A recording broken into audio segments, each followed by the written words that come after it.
তিথিকার পর আমরা একদম ফলাফলের দ্বার প্রান্তে এসে পৌঁছেছি। আমরা এখনই প্রাথমিক ফলাফল চূড়ান্ত বার্তা শীট ঘোষণা করব।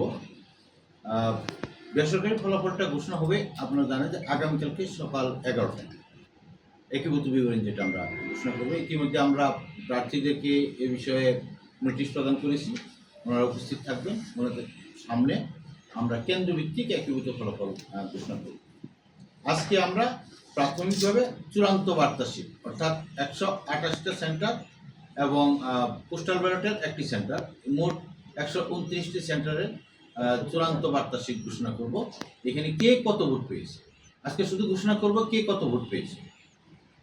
আমাদের এখানে প্রার্থী ছিলেন 3 জন, মোহাম্মদ মাসুদুর রহমান, মোহাম্মদ মাহমুদুল হক রুবেল এবং মোহাম্মদ মিজানুর রহমান। মাসুদুর রহমান বাংলাদেশ জামায়াতে ইসলামী দাঁড়িপাল্লা প্রতীক নিয়ে নির্বাচন করেছেন। মোহাম্মদ মাহমুদুল হক রুবেল বাংলাদেশ জাতীয়তাবাদী দল বিএনপি ধানের শীষ প্রতীক নিয়ে নির্বাচন করেছেন এবং মোহাম্মদ মিজানুর রহমান বাংলাদেশ সমাজতান্ত্রিক দল মার্ক্সবাদী কাচি প্রতীক নিয়ে নির্বাচন করেছেন। এই নির্বাচনে আমাদের নির্বাচন সংশ্লিষ্ট সকল কর্মকর্তা, প্রশাসন, পুলিশ, আইন শৃঙ্খলা, অন্যান্য বাহিনী, সেনাবাহিনী, র্যাব, বিজিবি সকলেই সর্বাত্মক সহযোগিতা করেছেন এবং আপনারা যারা মিডিয়ার দ্বারা উপস্থিত আছেন আমাদের মাঝে, আপনারাও আমাদের থার্ড আই হিসেবে আমাদেরকে সহযোগিতা করেছেন।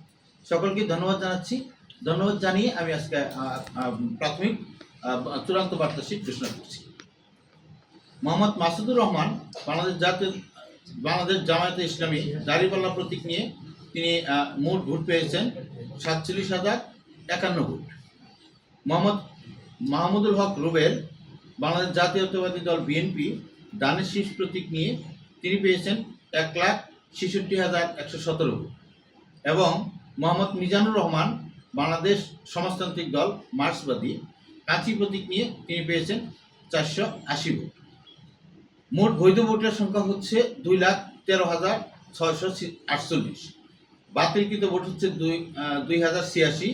সর্বমোট প্রদত্ত ভোট হচ্ছে 2,15,734। আর মোট ভোট পড়েছে 52 প্রদত্ত ভোটের শতকরা হার হচ্ছে 52.19%। আপনারা জানেন যে শেরপুর 145 শেরপুর 3 আসনে মোট ভোটার ছিল 4,13,377। এখানে ওসিবি আইসিবির জন্য রেজিস্ট্রেশন করেছিল 3574। এই 3574 ভোটের মধ্যে আমরা ভোট পেয়েছি 2019 পোস্টাল ব্যালট। এই হচ্ছে আমাদের চূড়ান্ত বার্তা শীটের ফলাফল। ধন্যবাদ।